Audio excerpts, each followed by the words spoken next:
So I'm making this video right now because I am really mad at Western countries.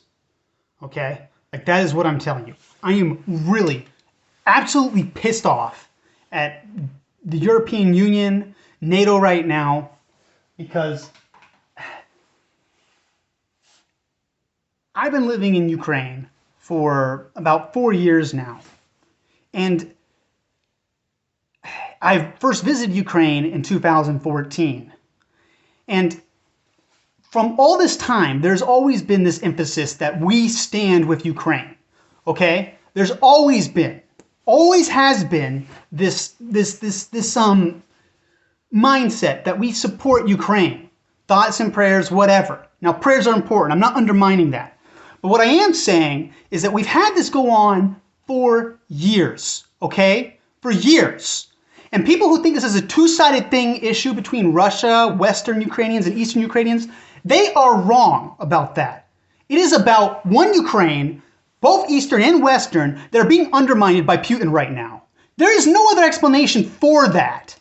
Okay? Because you know what? They had 2 elections since the Euromaidan protest. If they didn't like the Euromaidan protest in 2014, they could have voted for Boyko or some pro-Russian candidate. The reason they didn't vote for those candidates is because those candidates are crap, okay? And people who think that Eastern Ukrainians don't think the same way that Western Ukrainians do about democracy, they're full of crap, okay? The only people that don't like democracy are Putin and those puppet armies he placed in the East. Now, for those of you who don't know, it was never about giving those territories independence. If it was about giving those territories independence, I guarantee you the war would have been over. When Zelensky was elected, he offered to negotiate Crimea. That was one of his campaign issues, right? He was saying, oh, well, maybe you can give him Crimea or whatever. But that was not what Putin wanted. What Putin wanted was for Ukraine to recognize these eastern territories so he can then use them to control Ukraine's government, you understand? So the Kiev government would be controlled by a Russian-controlled section. Now, this war has been going on for 8 years. 8 years. And I understand, like, maybe there was some hesitation, like, you don't want to escalate it. Okay? No one wants World War III. And, I think that's fair. For, like, Eastern territories, like, it's kind of small. You might not want to escalate it. But during that whole time, they could have secured something around the border to prevent that from expanding. Okay? The Western powers, that is.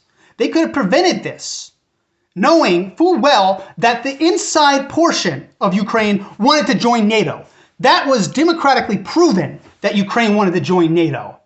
So what does it say about NATO if they won't even take people who want to join it at their most vulnerable position? Okay? So there's all these reasons that people have for like why America shouldn't be involved or why the European Union shouldn't be involved. And they always love to flaunt lights like the blue and yellow on the Eiffel Tower. Well, you know how many lives that saves? That saves 0 lives.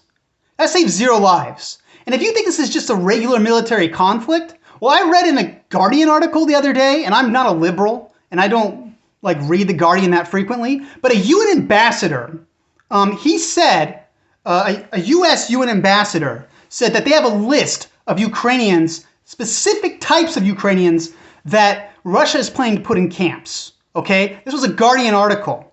I didn't make it up. Let me pause for a second so I can give you the exact name.